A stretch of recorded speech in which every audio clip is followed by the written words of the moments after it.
اللہ نے اپنے خاص بندوں کی باتیں انسانوں کے نزدیک اس لیے واضح کی تاکہ ہر دور میں انسان ان واقعات سے سبق حاصل کر سکے۔ تو ویسے ہی ایک عظیم نبی جس کو 40 دن تک مچھلی نے اپنے پیٹ میں رکھا، ان کے واقعے کو بھی اللہ نے ہدایت رکھا ہے۔ آپ کے والد کا نام حضرت متع تھا۔ آپ حضرت ابراہیم علیہ السلام کی نسل سے تھے۔ آپ کا مشہور لقب ذوالنون ہے، یعنی مچھلی والا۔ اللہ نے آپ کو حکم دیا کہ اے یونس جاؤ نینوا جاؤ، وہاں کے لوگوں کی اصلاح کرو، وہ آپس میں لڑتے ہیں جھگڑتے ہیں، ان کو محبت اور امن سکھاؤ۔ تو بس اللہ کے نبی یونس نینوا جو عراق کے شمال میں واقع ہے، وہاں اپنے مبارک قدم لیے آپ پہنچے۔ آپ مسلسل اللہ کا دین لوگوں کو سمجھاتے رہے، یہ بتاتے رہے کہ آپس میں لڑنا جھگڑنا نفرت کرنا اللہ کو پسند نہیں، لیکن افسوس وہاں کے لوگ آپ کی توہین کرتے رہے، آپ کے اس پیغام حق کو مذاق سمجھتے رہے۔ سالہ سال اللہ کے نبی تبلیغ کرنے کے بعد بالآخر آپ نے یہ فرمایا ان قریب تم پہ اللہ کا عذاب آئے گا، اور غصے میں اس بستی کو چھوڑ کے باہر چلے گئے، اور دل ہی دل میں سوچتے رہے کہ یہ قوم سدھرنے والوں میں سے نہیں۔ اللہ کے حکم کے بغیر انہوں نے اس بستی میں رہنے والوں کی اصلاح کرنا چھوڑ دی۔ کچھ ہی دن گزرے تو اس بستی پہ ایک بڑا سا بادل دور سے آنے لگا جس میں بجلیاں اور آگ چمک رہی تھی۔ اس بستی کے لوگوں نے جیسے ہی آسمان میں آگ چمکتے ہوئے دیکھی تو آپس میں کہنے لگے لگتا ہے کہ قوم لوط کی طرح ہم پہ بھی اللہ کا عذاب آ گیا۔ یونس سچا تھا، یونس کا اللہ سچا تھا، اب ہمیں اللہ کے عذاب سے کوئی بچا نہیں سکتا۔ اتنی دیر میں کسی نے کہا آؤ بیٹھ کے اللہ سے معافی مانگتے ہیں۔ اس گاؤں کے تمام لوگ زمین پہ بیٹھ کے اللہ سے معافی مانگنے لگے، اپنے گناہوں کو قبول کرنے لگے، یہاں تک کہ 3 دن گزر گئے۔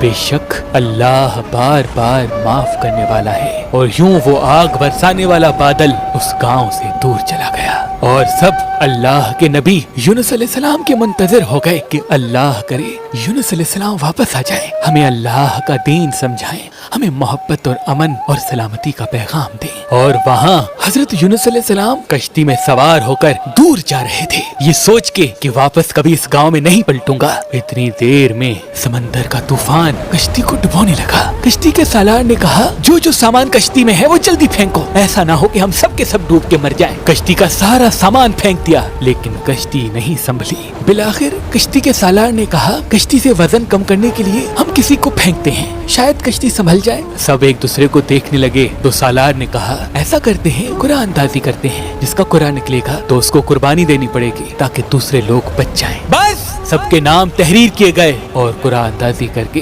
جب پہلا نام نکالا تو پہلا نام اللہ کے نبی یونس کا نکلا۔ سب آپس میں دیکھتے رہے کہ یہ تو اللہ کا نیک بندہ لگتا ہے، اس کو پانی میں کیوں پھینکیں۔ پھر سے قرآن اندازی کی، پھر سے یونس علیہ السلام کا نام نکلا۔ تیسری مرتبہ قرآن اندازی کی، تیسری مرتبہ بھی حضرت یونس کا نام نکلا۔ تو حضرت یونس علیہ السلام نے فرمایا میں سمجھ گیا یہ اللہ کی مرضی ہے، اور اپنے آپ کو سمندر کے حوالے کر دیا۔ جیسے ہی اللہ کے نبی سمندر میں آئے، اللہ نے ایک مچھلی کو حکم دیا کہ جا میرے نبی یونس کو اپنے پیٹ میں رکھ، یاد رکھنا میرے نبی کو تیرے پیٹ میں کوئی تکلیف نہ آئے۔ وہ مچھلی جلدی سے اللہ کے نبی یونس کو اپنے پیٹ میں حفاظت کے ساتھ رکھ دیا۔ پہلے تو حضرت یونس علیہ السلام نے یہ سمجھا کہ شاید میں دارالفنا سے دارالبقا کی طرف کوچ کر چکا ہوں، لیکن کچھ ہی دیر میں ان کو یہ اندازہ ہوا کہ نہیں، میں ابھی یہی ہوں کیونکہ میرا جسم حرکت کر رہا ہے۔ حضرت یونس علیہ السلام نے ادھر ادھر دیکھا تو ان کو معلوم ہوا کہ وہ مچھلی کے پیٹ میں ہے۔ اپنے اللہ سے بات کرنے لگے،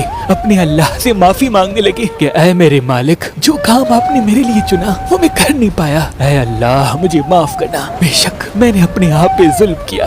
حضرت یونس علیہ السلام سنتے ہیں کہ ان کے ساتھ ساتھ سمندر کی مچھلیاں بھی اللہ کا ذکر کر رہی ہیں۔ اس بات کو 40 دن گزر گئے۔ بار بار اللہ کے نبی یونس علیہ السلام نے جب معافی مانگی تو ان کو یہ خیال آیا کہ اللہ کی محبوب چیز کا واسطہ دوں، شاید میری توبہ قبول ہو جائے۔ تو حضرت یونس علیہ السلام نے سوچا اس کائنات کے بنانے کا سبب میرے دادا ابراہیم نے اپنی اولاد کو بتایا تھا کہ یہ کائنات حضرت محمد مصطفیٰ صلی اللہ علیہ وآلہ وسلم کے صدقے بنی ہے۔ تو حضرت یونس علیہ السلام نے اللہ کے دربار میں ہاتھوں کو اٹھایا اور کہنے لگے، اے اللہ تجھے اسی محمد کا واسطہ ہے، مجھے اس قید سے نجات دے۔ بس حضرت یونس علیہ السلام کی دعا اللہ نے قبول کی اور اللہ نے مچھلی کو حکم دیا کہ جا خشکی کی طرف میرے نبی یونس کو رکھا۔ تو اس مچھلی نے اللہ کے حکم کو تسلیم کیا اور خشکی کی طرف جانے لگی اور اللہ کے نبی یونس کو اگل کے خشکی پہ رکھ دیا۔ اس وقت کافی ایام مچھلی کے پیٹ میں رہنے کی وجہ سے حضرت یونس علیہ السلام کا جسم پورا سوج چکا تھا اور دھوپ لگنے کی وجہ سے آپ کا جسم جل رہا تھا۔ آپ اللہ سے معافی مانگنے لگے کہ اے میرے اللہ تو نے مجھے قید سے تو نجات دے دی، اے میرے اللہ میری حفاظت کر تاکہ میں تیری اسی قوم کے پاس جا کر لوگوں کی اصلاح کر سکوں۔ اللہ نے زمین کو حکم دیا کہ ایک پھلدار درخت یونس علیہ السلام کے جسم پہ سایہ کرے اور اپنے پھلوں سے یونس علیہ السلام کو غذا پیش کرے، اور یوں اللہ کے نبی یونس علیہ السلام اس درخت کے سائے میں بیٹھ کر صحتیاب ہونے لگے، اور پھر آپ اسی گاؤں واپس چلے گئے جہاں جانے کے لیے اللہ نے انہیں حکم دیا تھا۔ امام علی علیہ السلام نے فرمایا، یونس علیہ السلام کے واقعے میں اللہ نے سبق رکھا ہے۔ اللہ نے ہر خلقت کو کسی نہ کسی کام کے لیے منتخب کیا ہے،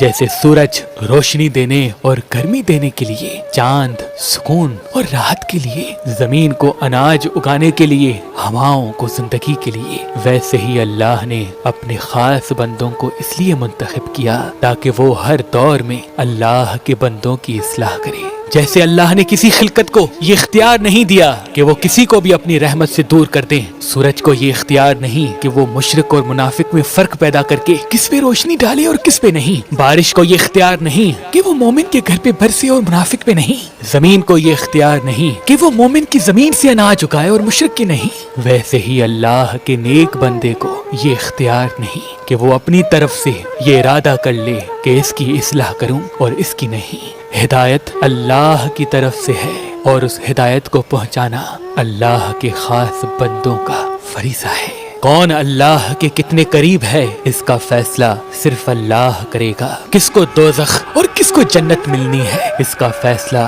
صرف اللہ کرے گا۔